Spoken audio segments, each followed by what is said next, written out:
Hello maggots and welcome back to another episode of Generation Films. My name is American Ben. As you all know, our Space Marine series has come to a close and we are currently deciding on what series to do next. But given our recent heresy in declaring the clone troopers the best Space Marines, I don't want to make any more missteps that could lead a horde of cannibalistic GF viewers to tear me into pieces in the name of the Emperor of Mankind. With the rate at which this channel is growing, we are beginning to recognize the importance of being cognizant of all our viewers' sensitivities and the need to stay away from touchy subjects. So today we are going to cover a topic that couldn't possibly make anyone mad. Police, the least controversial group of people known to peoplekind. There are no rules as to who can be on the force. We just want to assemble a unit capable of policing in any environment and against foes human and otherwise. We start with Judge Dredd. Judge Dredd is our man of the law. He is one of the most celebrated street judges that patrol Mega City 1. Dredd is armed with a lawgiver, a pistol that's programmed to recognize his palm print and will explode given an attempt to fire it by an unauthorized user. The lawgiver is able to fire 6 different types of ammunition, including explosive and incendiary rounds. And along with the pistol, Dredd carries a day stick, boot knife, and stun or gas grenades. Of course, Dredd elevates his abilities with the Lawmaster motorcycle. It's self-equipped with machine guns, a laser cannon, and an AI system which makes it capable of operating on its own. Anything with 2 wheels and a machine gun attached to it is an important addition to a police force, a machine that I am both emotionally and physically attracted to. So why is Dredd on this list aside from the bike? Well, for one, Dredd is authorized to be judge, jury, and executioner, meaning no need to worry about restrictive laws and human rights treaties when dealing with evil villains. Mega City Code 7592. Willful sabotage of a public droid. That's 6 months, citizen. Let's see your unit card. Obviously, such power in the hands of the wrong person could lead to disaster. But Dredd, though tough on crime, is a principled fascist, as we've seen him resign his position numerous times when he felt the government was acting immorally. He has also turned down higher positions in favor of working the streets. A true hero of the people. Or a psychopath addicted to murdering people. I am the law! Next up, we have John McClane from Die Hard. There's a few reasons we need the sardonic, crass NYPD detective on our squad. He's our one-liners guy, and will always be able to pull out the necessary witticism at the appropriate time. Happy trails, Hans. More importantly, he's a cynical bastard, and in a brutal, dangerous world, you need heroes who aren't innocent or naive. He's also our vigilante, who won't be so uptight about the rules like Judge Dredd is. He's able to think outside the box to solve problems. He's even willing to fight women. My day, but you, I'll make it. Ouch. That would have gotten him suspended from the NFL. Lastly, McClane is a reluctant hero and doesn't want the limelight. He isn't looking to virtue signal to the masses, he just simply does what needs to be done, like launching a vehicle into a helicopter. Of course, cons are that he never actually arrests anyone. He only kills, meaning he's probably not the best member of our squad to handle traffic violations. Next up is Dirty Harry Callahan. On one hand, Harry has obvious skills that make him an important addition to the team. He's a skilled marksman who's a multiple-time winner of the San Francisco Police Department's Pistol Championship. He kills criminals with efficiency, aided by his trademark Smith & Wesson Model 29 44 Magnum, which he loves more than any human soul. But the real reason he's on our team is to instill fear in the minds of criminals. Both Dredd and McClane to some extent have ethics. McClane might not always listen to authority, but he seems to be working for it. It's not always so clear that's true with Dirty Harry.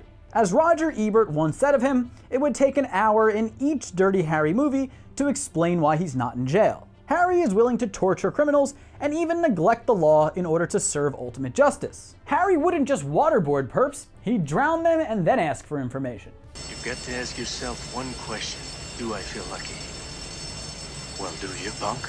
Harry would be useful when the rules need to be bent in order to capture criminals or to act as the bad cop that can get criminals or associates of criminals to play ball with the good cops on the team. Next up, we have RoboCop, the former human Detroit police officer turned cyborg super cop by the mega corporation Omni Consumer Products after he's mostly killed in the line of duty. RoboCop makes the team because of his abilities in tech. Obviously, as a cyborg that's mostly electrical and mechanical on the inside and fortified on the outside by titanium and Kevlar, RoboCop has great defensive abilities and can hold up against enemy fire. But RoboCop has great offensive weapons as well. His primary weapon is the Auto 9, a 9mm handgun with a large barrel extension that fires in 3-round bursts and is permanently stored in his right thigh. Throughout RoboCop canon, RoboCop uses all sorts of guns and explosives, many of which are built into him to eradicate bad guys, all of which are exceptionally effective weapons. And of course, he also has a jetpack, allowing him the power of flight. Overall, if RoboCop can make Detroit safer, he'll probably be effective anywhere in the universe. You have the right to remain silent. Next up, we have Detective Kevin Chan of the Royal Hong Kong Police Force.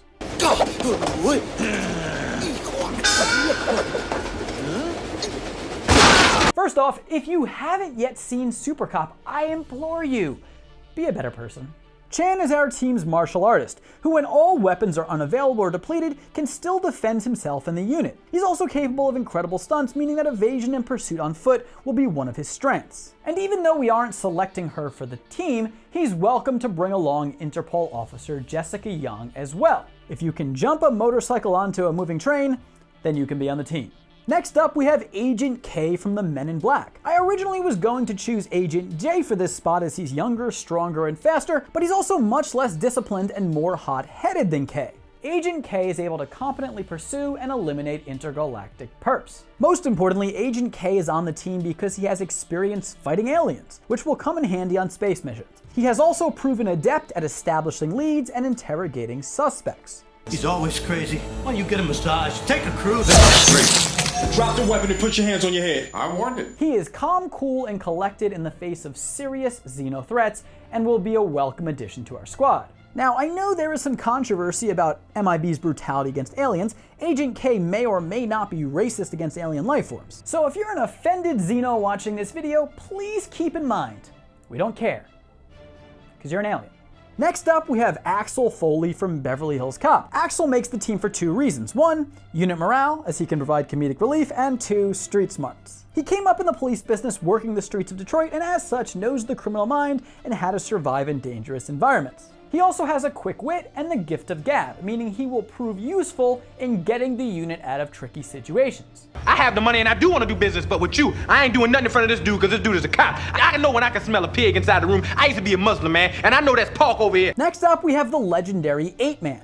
Like RoboCop, a former detective who is gunned down by criminals and turned into an android.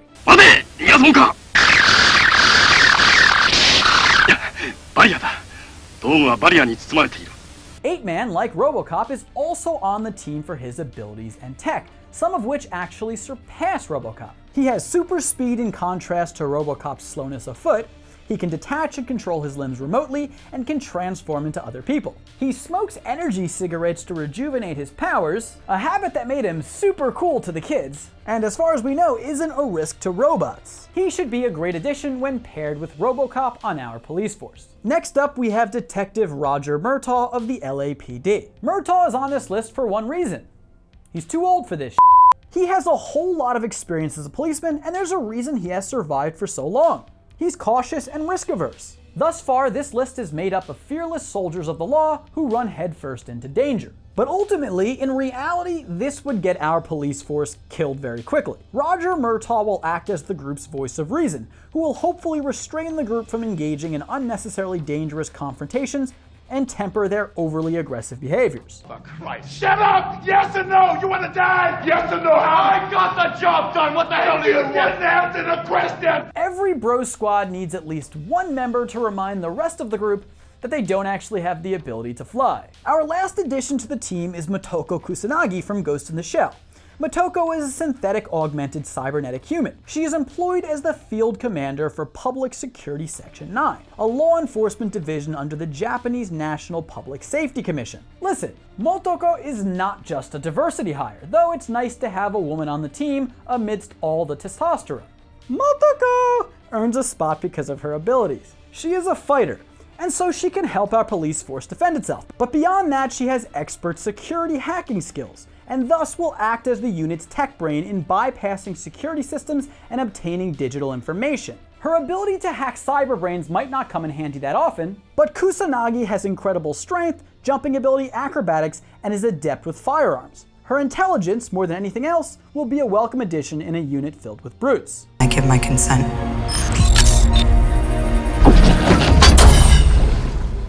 Well, that's our police force. Thanks for tuning in, and let us know in the comments who you would add to the unit, as well as giving us some ideas about what series we should do next. I'm American Ben, reminding you to always remember the men and women who have perished fighting aliens across the universe. Heroes who perished defending liberty. Humanity first, and I'll catch you next time. Generation Films, peace.